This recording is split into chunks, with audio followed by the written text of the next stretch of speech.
Welcome in CDP nation. दोस्तों, हम अधिगम पढ़ रहे हैं। क्या पढ़ रहे हैं? अधिगम। और अधिगम पढ़ते हुए अब तक हमने 2 पार्ट पढ़ लिए।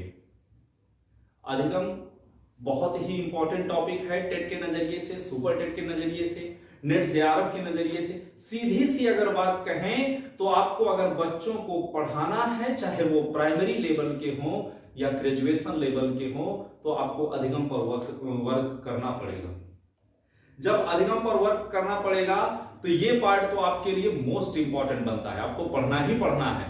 तो अब तक में अधिगम के 2 पार्ट हम लोग पढ़ चुके हैं, आज तीसरे भाग में हैं और आज जानेंगे कि अधिगम से संबंधित परख क्या होती है या जांच क्या होती है।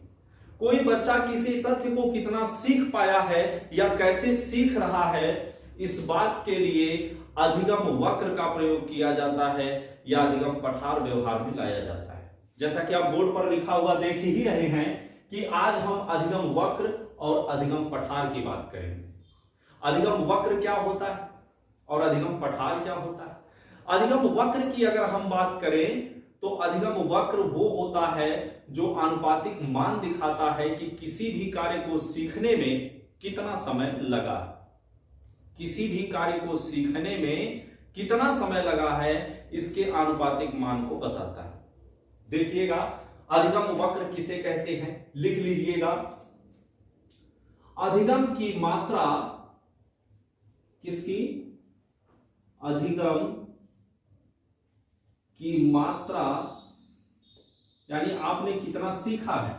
अधिगम की मात्रा तथा अधिगम में लगे समय तथा अधिगम में लगे समय, अधिगम में लगे समय के आनुपातिक मान को के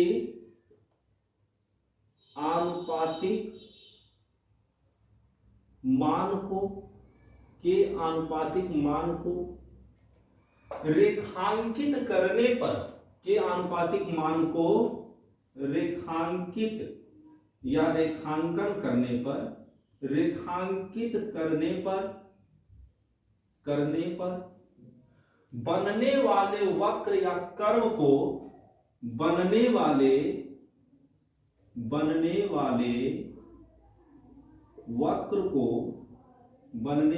वक्र को अधिगम वक्र कहते हैं।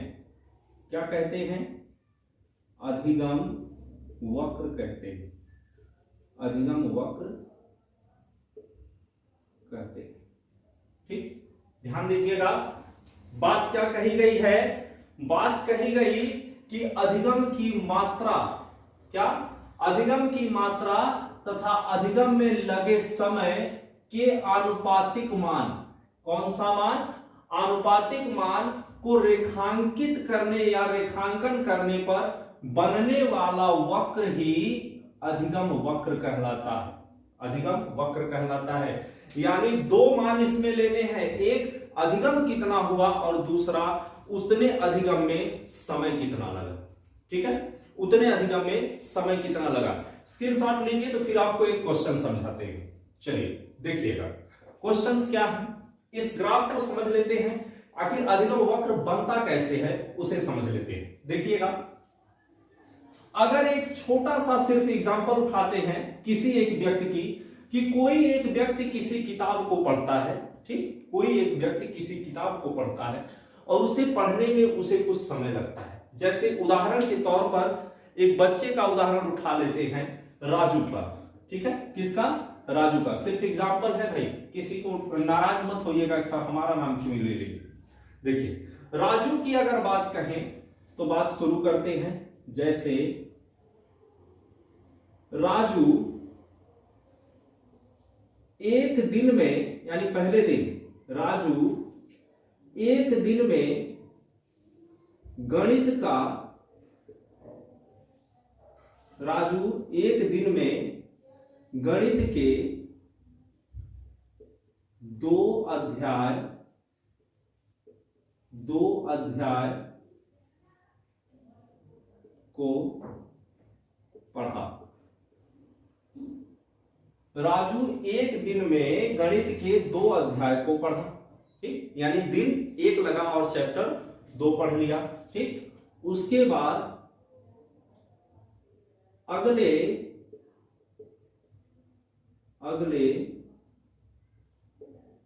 3 अध्याय को पढ़ने में 3 अध्याय को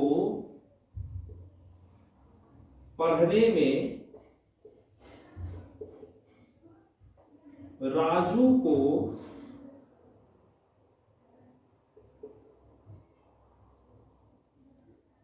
4 दिन का समय लगा। राजू को 4 दिन का समय लगा। अब सवाल का मुख्य पार्ट, राजू में किस प्रकार का अधिगम वक्र बनेगा, या राजू किस प्रकार के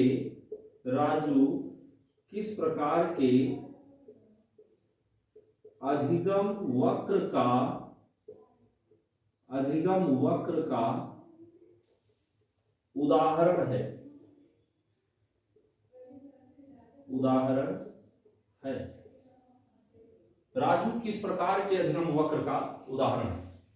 अभी ये जो लास्ट का सेंटेंस है कि राजू किस प्रकार के अधिगम वक्र का उदाहरण है, इसकी बात तो तब सार्थक होगी जब अधिगम वक्र के बारे में पढ़ लेंगे कि अधिगम वक्र कितने प्रकार के होते हैं और क्या क्या है, ठीक। बहरहाल अभी यह देखना है कि अधिगम वक्र बनता कैसे। देखिएगा, इसे जब हम रेखांकित करेंगे या ग्राफ द्वारा दिखाएंगे तो क्या बनेगा। जैसे ग्राफ की अगर बात करें तो देखिएगा, ये एक ग्राफिकल डिजाइन है, ठीक। ग्राफ में वर्गाकार होता है, बराबर बराबर डिवाइडेशन होते हैं, जैसे ये मान लेते हैं। अच्छा, दिनों और बाकियों की संख्या की अगर बात करें तो बताइएगा दिन कितने लगे और अध्याय कितने हैं। दिन कितने लगे और अध्याय कितने हैं, काउंट करके बताइएगा। राजू एक दिन में गणित के 2 अध्याय पढ़ा। राजू एक दिन में, एक दिन यहां हो गया, ठीक, 2 अध्याय पढ़ा। अगले 3 अध्याय को पढ़ने में राजू को 4 दिन लगे। 4 दिन यहां है, 4 दिन लगे, ठीक। तो दिनों की संख्या कितनी, 4 ये और 1 ये, तो दिन कितने, 5। दिनों की संख्या 5। अब अध्याय की बात कर लेते हैं। अध्याय कितने, एक दिन में गणित के 2 अध्याय पढ़ा। एक दिन में गणित के 2 अध्याय पढ़ा। अगले 3 अध्याय को पढ़ने में राजू को 4 दिन लगते हैं। तो 2 और 3 अध्याय मतलब कितने, 5 अध्याय। तो अध्याय भी कितने हो गए, 5, ठीक। अब देखिएगा, इसे डिवाइड करते हैं 5 भाग में, इसको कम से कम बांटेंगे और फिर वैसे ही इस रेखा को भी बांटेंगे। तो ये हो गया 1 2 3 4 5 6 7। इधर की बात करें 1 2 3 4 5 6 और ये हो जाएगा 0। अब ये वाली रेखा क्या दर्शाएगी, यह रेखा दर्शाएगी अधिगम में लगे हुए समय को। किसे, अधिगम में लगे समय को। तो लिख लेंगे अधिगम में लगा समय। अधिगम में लगा समय। और ये रेखा क्या दर्शाएगी, तो यह रेखा दर्शाएगी अधिगम की मात्रा को। किसे, अधिगम की मात्रा को। तो इसे लिख लीजिएगा अधिगम की मात्रा। अधिगम की मात्रा, ठीक है। राइटिंग थोड़ी सी टेढ़ी मेढ़ी हो गई होगी, अरेंज कर लीजिएगा। देखिए, अधिगम में लगा समय और अधिगम की मात्रा। चलिए अब काउंट करना शुरू करते हैं। कैसे क्या है, राजू एक दिन में गणित के 2 अध्याय सीखता है। यानी इसकी बात अगर हम करें तो ये है अध्याय, ये क्या है, मात्रा की बात कर रहा है। तो ये क्या है, ये अध्याय को दर्शाएगा। ये समय की बात कर रहा है तो ये दिन को दर्शाएगा। ठीक है, दिन को दर्शाएगा। देखिएगा, बात कर रहा है कि एक दिन में 2 अध्याय को पढ़ा, तो ये रहे 2 अध्याय और ये रहा 1 दिन। ठीक, यानी ये बनेगा, यहां पर काटेगा। उसके बाद कह रहा है अगले 3 अध्याय को, अगला 3 अध्याय यानी 1 2 3, अगले 3 अध्याय को पढ़ने में राजू को 4 दिन लगता है। 4 दिन और 1 2 3 4, यानी ये लाइन बनेगी, थोड़ा सा तिरछा हो गया ये लाइन। ठीक है, ये लाइन बनेगी, मान लेते हैं ये रहा। ठीक है, ये अब कह रहा है कि यह किस प्रकार के अधिगम में है, या अधिगम का कौन सा प्रकार है। देखिए, अगर मिलाना शुरू करेंगे, लगभग यहां से शुरुआत करेंगे, ये हो जाएगा और फिर ये ऐसे बनेगा।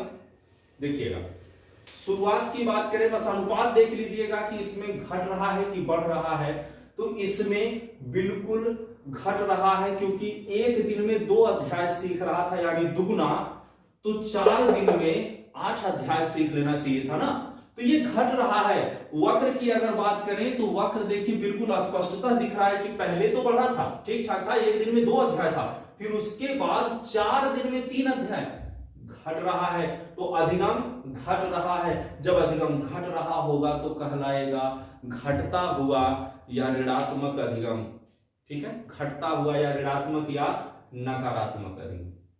ठीक है, तो चलिएगा अब चलते हैं वक्र के प्रकार की अगर बात करें तो वक्र का प्रकार देख लेते हैं। इसे आप स्क्रीनशॉट ले लीजिए, ड्रा कर लीजिएगा, समझ लीजिएगा। अगर कोई चीज समझ में नहीं आएगी वीडियो को रिवाइंड कर लीजिएगा। ठीक है, चलिए देखते हैं। अब वक्र के प्रकार की अगर बात करें तो वक्र कितने प्रकार का होता है, वक्र कितने प्रकार का होता है। तो मूलतः अगर बात कही जाए तो मूलतः वक्र 3 प्रकार का होता है। ठीक है, मूलतः की अगर बात कही जाए तो वक्र 3 प्रकार का होता है। कौन कौन सा, वो देखिएगा। वक्र 3 प्रकार का कौन होता है। एक होता है सरल वक्र। कौन सा, सरल वक्र। ठीक है, इसी को कहा जाता है ऋजु वक्र। ऋजु वक्र, इसी को कहा जाता है साधारण वक्र। साधारण वक्र। ठीक है, इसी को कहा जाता है, नाम बहुत है इसके, नाम से ही कंफ्यूज करता है। साधारण वक्र, या इसी को कहा जाता है समान उपलब्धि। समान उपलब्धि वक्र। समान उपलब्धि वक्र। ठीक है, देखिएगा, ये तो एक वक्र हुआ, समान उपलब्धि वक्र। दूसरे की बात करें तो दूसरा कौन है, दूसरा है सकारात्मक। सकारात्मक, या इसी को कहते हैं धनात्मक। धनात्मक, या यही है बढ़ता हुआ। बढ़ता हुआ, या आरोही। आरोही, या अब ये बढ़ता हुआ है ना, तो जब बढ़ता हुआ है तो ये शेप बनाएगा अवतल का। ठीक है, किसका, अवतल का। ठीक है, अब अवतल का ये बनाएगा, उत्तल का दूसरा होगा। नतोदर की अगर बात करें तो ये उन्नतोदर नहीं, बल्कि ये तो खड्डे जैसा शेप है, तो ये बनेगा नतोदर। कौन सा, नतोदर। नतोदर वक्र। नतोदर वक्र। ठीक, तीसरे की बात करें, तीसरा कौन है, ठीक इसका विपरीत है। सब जितने भी नाम है सब विपरीत कर दीजिए, क्या हो जाएंगे, सकारात्मक दूसरा है तो ये कौन सा होगा, ये हो जाएगा नकारात्मक। ठीक, नकारात्मक। ये धनात्मक है तो ये क्या हो जाएगा, ये हो जाएगा ऋणात्मक। ये बढ़ता हुआ है तो ये क्या हो जाएगा, ये हो जाएगा घटता हुआ। ठीक, घटता हुआ। ये आरोही है, ये क्या हो जाएगा, ये हो जाएगा अवरोही। ठीक, ये अवतल है, ये हो जाएगा उत्तल। ठीक, उत्तल। ये नतोदर है, ये हो जाएगा उन्नतोदर, उन्नतोदर वक्र, उन्नतोदर वक्र। देखिए तीन ही प्रकार के वक्र होते हैं मुख्य रूप से या मूल रूप से कह लीजिए, तीन प्रकार के, लेकिन तीन आपको लगाने नहीं है। अगर आपने यह चुन लिया कि तीन प्रकार के वक्र होते हैं तो निश्चित रूप से आप अपना 1 नंबर गंवा देंगे, ठीक है। तो जब प्रकारों की बात कही जाए तो कितने कहे जाएंगे? 4। वो 4 कैसे हुए? मूल तो 3 ही हम कह रहे हैं। देखिए एक होता है सरल, सरल का मतलब होता है समान गति से सीखने वाला, ठीक है। सरल का मतलब होता है समान गति से सीखने वाला, यानी जब सरल वक्र की बात करेंगे तब इसका मतलब होगा कि जब सीखने में लगा समय और सीखने की मात्रा, सीखने में लगा समय और सीखने की मात्रा दोनों बराबर हों। जैसे 1 दिन में 1 अध्याय, 2 दिन में 2 अध्याय, 3 दिन में 3 अध्याय, 4 दिन में 4 अध्याय, अगर ऐसा अनुपात चल रहा है तो वो कहलाएगा सरल या समान उपलब्धि वक्र, ठीक है। तो समान उपलब्धि वक्र क्या है? समान उपलब्धि वक्र वो है जिसमें सीखने में लगा समय और सीखने की मात्रा दोनों बराबर होते हैं या समान होते हैं, ये तो समान उपलब्धि हो गया। अब दूसरे की बात करें, सकारात्मक या आरोही की बात करें, इसमें सकारात्मक है, इसमें समय की अपेक्षा सीखने की मात्रा तेजी से बढ़ती है, इसमें समय की अपेक्षा सीखने की मात्रा तेजी से बढ़ती है। यानी धनात्मक की अगर बात कहें तो धनात्मक में समय कम लगता है और अधिगम ज्यादा होता है। शेप की अगर बात करें तो इसका ढाल आप देख रहे हैं कैसा बना हुआ है, इसका ढाल अवतल की तरह होता है या नतोदर की तरह होता है, इसलिए इसको अवतल या नतोदर कहा जाता है। आरोही की बात करें तो ये शुरू से लेकर अंत तक बढ़ता रहता है, जैसे 1 दिन में 2 अध्याय तो 3 दिन में 4 अध्याय, ठीक इस तरह से, यानी दिन प्रतिदिन अधिगम की मात्रा में वृद्धि होती है। सकारात्मक की बात एकदम सिंपल वे में समझिए, जब अधिगम की मात्रा अधिगम में लगे समय से अधिक हो तब सकारात्मक वक्र कहलाएगा। नकारात्मक की बात करें तो इसका उल्टा है, जब किसी बात को सीखने में ज्यादा समय लगे, ठीक है, किसी बात को सीखने में ज्यादा समय लगे, जब अधिगम की मात्रा अधिगम में लगे समय से कम हो, जब अधिगम की मात्रा अधिगम में लगे समय से कम हो तो वह नकारात्मक अधिगम कहलाता है। या इसी को यूं कह सकते हैं कि जब अधिगम की मात्रा की अपेक्षा, अधिगम की मात्रा की अपेक्षा अधिगम में समय अधिक हो, ठीक है, समय अधिक लगे तो वो नकारात्मक कहलाएगा। ये 3 तो हो गए, एक बराबर चल रहा है, एक में मात्रा अधिक है, दूसरे में मात्रा कम है, ये तो हो गए 3। चौथा क्या है? चौथा वो है जिसमें कम से कम 2 के गुण पाए जाते हैं, यानी चौथे का नाम ही है मिश्रित, चौथे का नाम ही है मिश्रित या सीढ़ीनुमा, मिश्रित या सीढ़ीनुमा या यस आकार, ये बड़ा पॉपुलर नाम है इसका, यस आकार। ये सांप जैसा शेप बना लेता है, ठीक है, जैसे सांप चलते हैं ना टेढ़े मेढ़े, सांप आपने देखे होंगे बहुत ज्यादा टेढ़े मेढ़े चलते हैं, उसी तरह से इसका ग्राफ बन जाता है, तो इसको कहा जाता है सर्पिलाकार। कौन सा? सर्पिलाकार। देखिएगा, एक ऐसा वक्र जिसमें अधिगम की मात्रा और अधिगम में लगा समय अनियमित हो या अनिश्चित हो कि किस अनुपात में रहेंगे, कभी घटते हैं कभी बढ़ते हैं। तो जब ऐसा हो जाए कि अधिगम में लगने वाला समय और अधिगम की मात्रा, इन दोनों का अनुपात निश्चित न रह जाए या स्थायी न रह जाए या घटते बढ़ते रहे, तो यह कहलाता है मिश्रित या सीढ़ीनुमा या सर्पिलाकार वक्र। अब ध्यान से सुनिएगा, 4 वक्र हमने बताए। एक सरल वक्र जिसमें अधिगम की मात्रा और समय दोनों बराबर होते हैं, एक सकारात्मक जिसमें अधिगम की मात्रा अधिक रहती है और समय कम रहता है, एक नकारात्मक जिसमें समय अधिक लगता है लेकिन मात्रा कम रहती है, एक मिश्रित है जिसमें कुछ निश्चित नहीं है, कभी मात्रा अधिक लगती है कभी मात्रा कम हो जाती है, कभी समय अधिक लगता है कभी समय कम हो जाता है, तो ये अनिश्चित है। एक चीज और, सरल वक्र की अगर बात कहें तो सरल वक्र सबसे कम बनता है, सरल वक्र सबसे कम बनता है, या यूं कह लीजिए कि लगभग नहीं बनता है। यह कंडीशन बहुत कम बनती है। क्या आप ऐसा संभव इमेजिन कर पा रहे हैं या ऐसा सोच पा रहे हैं कि आप एक दिन में एक अध्याय पढ़ेंगे, दूसरे दिन में 2 अध्याय हो जाएगा, तीसरे दिन में 3 अध्याय हो जाएगा? ऐसा संभव है? ऐसा कभी संभव नहीं, कभी संभव नहीं। क्यों? क्योंकि आपकी मनोदशा कैसी है, भौतिक वातावरण कैसा है, विषय वस्तु कैसी है, ये सब निर्भर करते हैं कि आप किसी तथ्य को सीखने में कितना समय देते हैं। हो सकता है कि आप एक दिन में 2 अध्याय पढ़ लें, आपको आसानी से समझ में आ रहा है, आपकी मनोदशा सही है, आप बिल्कुल प्रसन्न हैं, 2 पढ़ लेंगे, 3 पढ़ लेंगे। हो सकता है कि विषय वस्तु कठिन हो या आप मानसिक रूप से उलझे हुए हो और एक ही अध्याय पढ़ने में या फाइनल करने में आपको 2 दिन लग गए, ये हो सकता है। तो यह निश्चित नहीं होता है कि आपने जितना आज सीखा है उतना ही कल सीखेंगे और उतना ही परसों सीखेंगे, ऐसा होता नहीं है।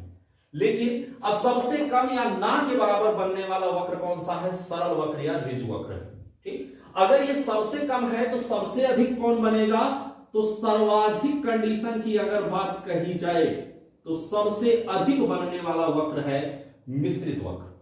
सबसे अधिक बनने वाला वक्र है मिश्रित वक्र। ये सबके साथ होता है। होता यही है कि आप किसी विषय वस्तु को जल्दी जल्दी सीख रहे हैं या किसी कारणवश उसे धीरे धीरे सीख रहे हैं, कुछ निश्चित नहीं है कि आप कब उसे तेजी से सीख पा रहे हैं, कब किसी कारणवश उसमें कमी आने लगी, कब ऐसा हो गया कि आप सीख ही नहीं पा रहे हैं।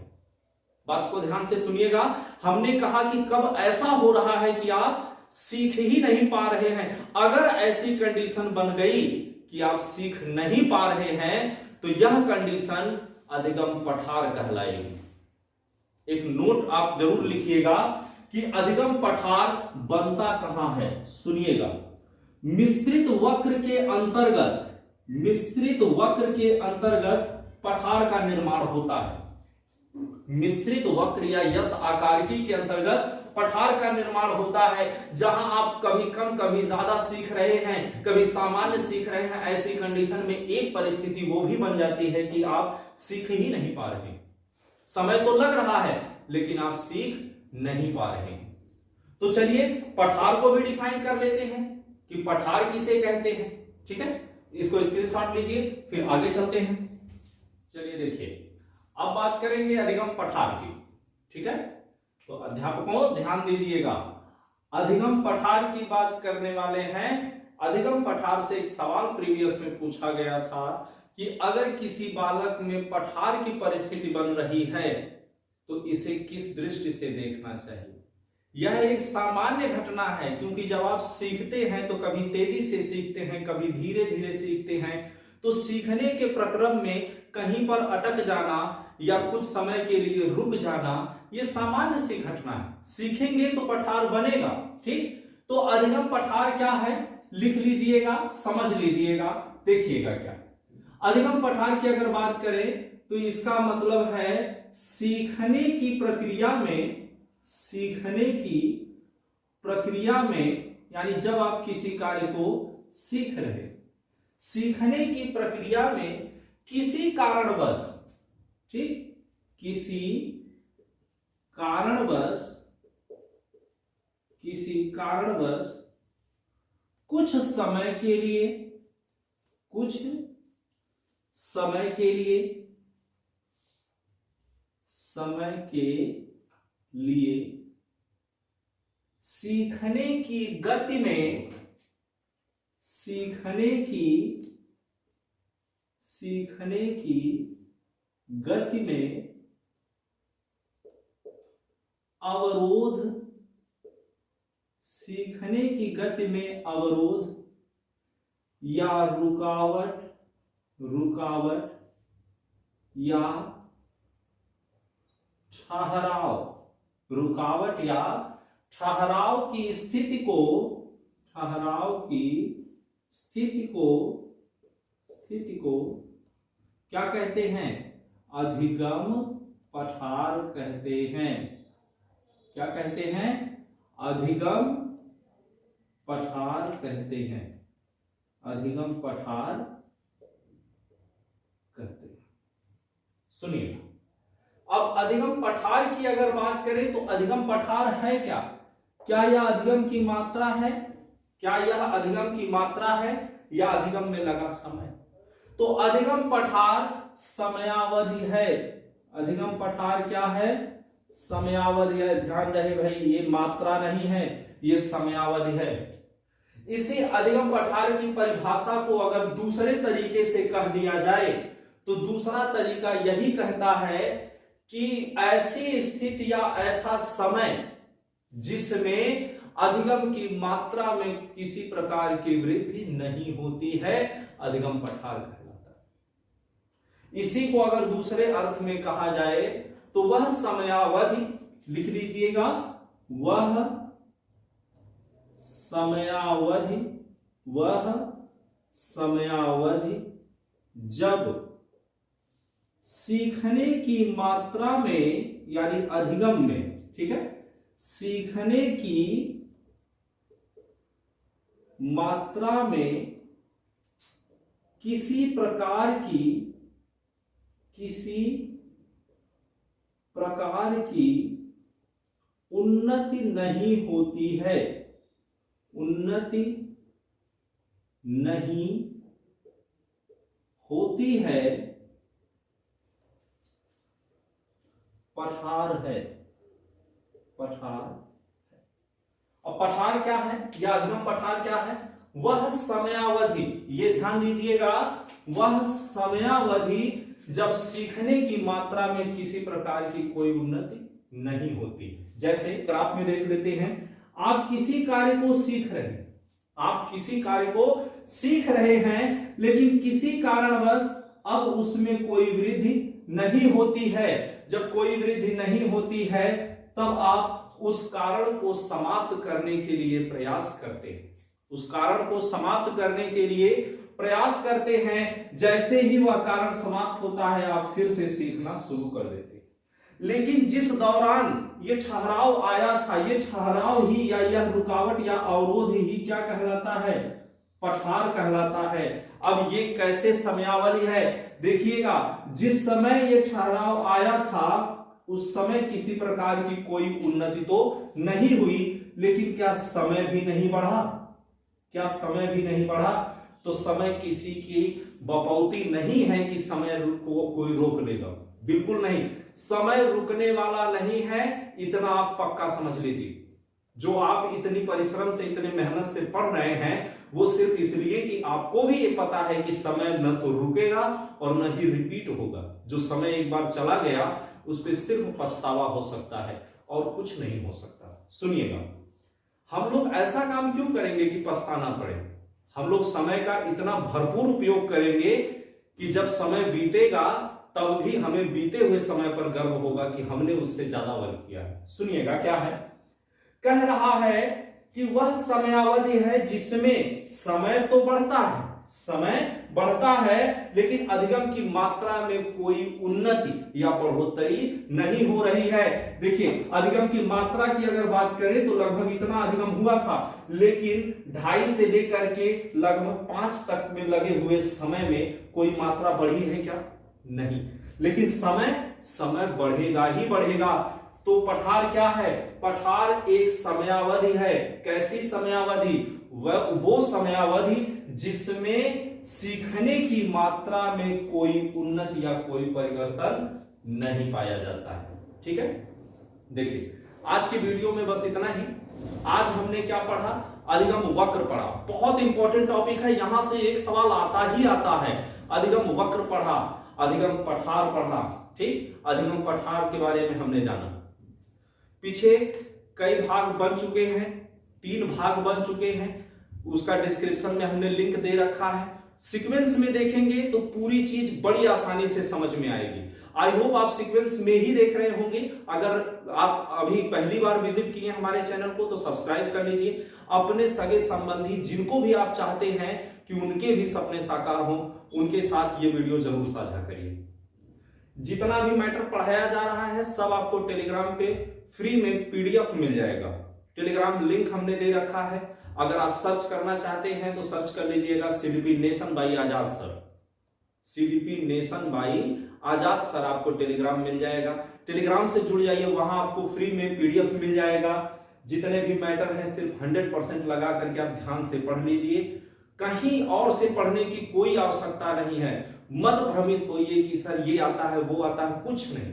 प्रीवियस ईयर पेपर को आप जितना ज्यादा हो सकता है उतना ज्यादा पढ़िए, ठीक है। मिलते हैं अगली वीडियो में, तब तक के लिए अपना ख्याल रखिएगा। यहां तक बने रहने के लिए बहुत बहुत धन्यवाद। जय हिंद।